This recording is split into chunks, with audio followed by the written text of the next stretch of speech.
สบายดีฟ้องโอโต้สวิตวันนี้ก็มาเจออีกที่โรงงานเนาะครับ Isuzu D-Max แล้วมีอาการน้ำหายโดยบ่ฮู้สาเหตุเนาะสำคัญเลยที่แน่ๆเอาอัดน้ำเข้าไปแล้วเนาะแล้วเข็มตกเนาะเข็มตกให้เราเอาไปเล่นทดสอบเบิ่งถือว่าความร้อนนี่ขึ้นแต่ว่าห้อยหัวนี่บ่เห็นเนาะบ่เจอเลยสอบถามลูกค้าอีกว่าน้ำหายหลายบ่ลูกค้าบอกว่าว่าได้เติมทุกมื้อนะได้เติมทุกมื้อจากหม้อทักน้ำนี่เนาะหรือว่าแห้งไปเกือบครึ่งเลยนะกับคันนี้เราตัดสินใจบอกลูกค้าแล้วเปิดฝาสูบออกมาเบิ่งก่อนเนาะสิเป็นย้อนหยังเดี๋ยวมาเบิ่งเนาะเราส่งรถตามกันแถวคันนี้งานวันนี้นะเปิดฝาสูบIsuzu D-Max น้ำเข้าเครื่องเต็มแล้วนะ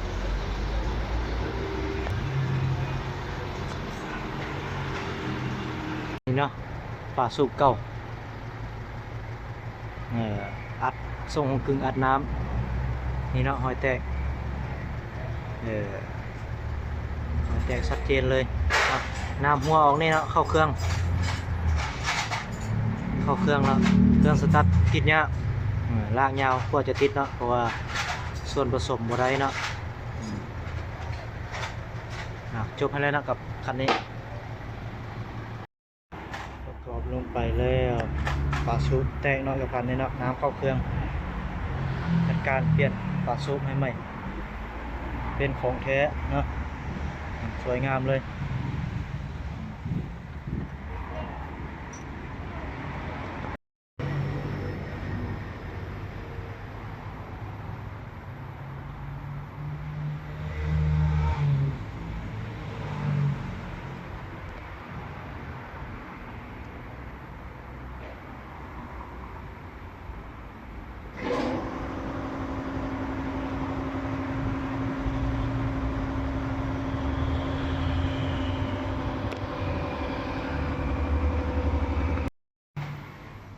ประกอบเข้าไปเรียบร้อยแล้วนะใส่เทอร์โบติดเครื่องเนาะบัดนี้สวยงาม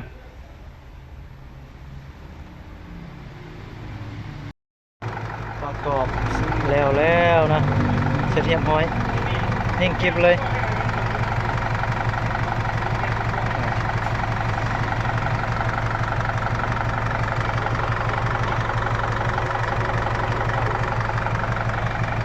น้ำไว้นะ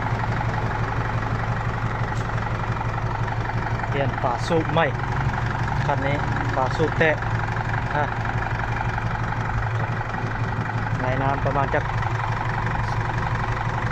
2-3 ชั่วโมงกันนะแล้วอุณหภูมิได้ที่เอาไปลองกันนิ่งคลิปแล้วนะฟังเสียง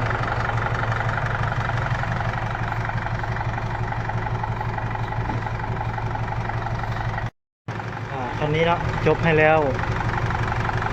กับอาการน้ำเข้าเครื่องเนาะ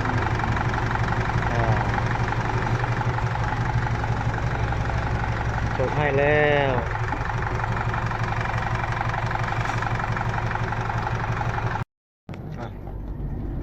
งานทดสอบนะก่อนส่งงานลูกค้างานทดสอบดูความร้อนนะความร้อนต่างๆก่อนส่งมอบลูกค้าถ้าเกิดยังมากอะ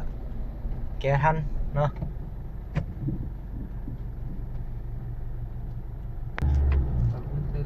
ไปลองกันยาวๆเนาะกับคันนี้กับฝาสูบแตกเนาะกับคันนี้รถก็ถือว่ายังใหม่อยู่เนาะ200,000 กว่าโลถือว่าฝาสูบแตกแล้วกับคันนี้ขึ้นกับการเล่นใช้งานเนาะตามการขับขี่หรือว่าตามอายุของรถเนาะเสื่อมสภาพไปตามเวลาของมันลองจาก 10-20 กิโลนะ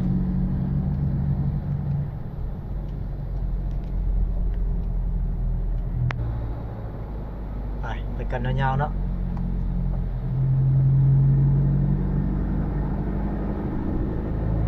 ไปกันยา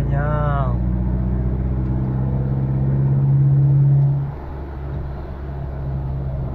ฝนกระตกเนี่ย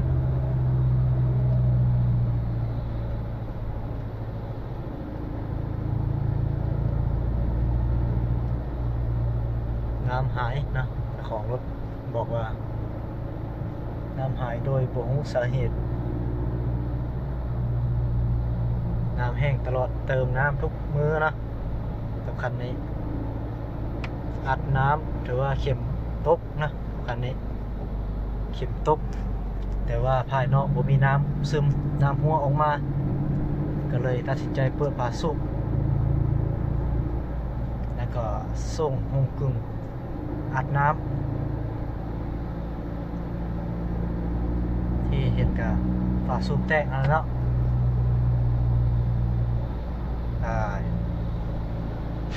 โอ้มาจากไหนวะมาจากพันหลังจากแลนมาได้ระยะนึงแล้วเนาะมาเบิ่งเข็มคมฮ้อนเนาะอยู่กึ่งกลางนะอยู่ซ้ายมือนะ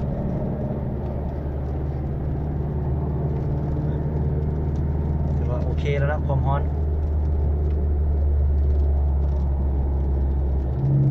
ต่อไปกับโอเพื่อเช็คความเรียบร้อยแล้วก็ส่งมอบลูกค้ากับ Isuzu คันนี้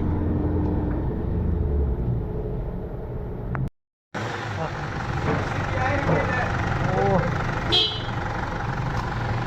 มาฮอตพูดแล้วนะ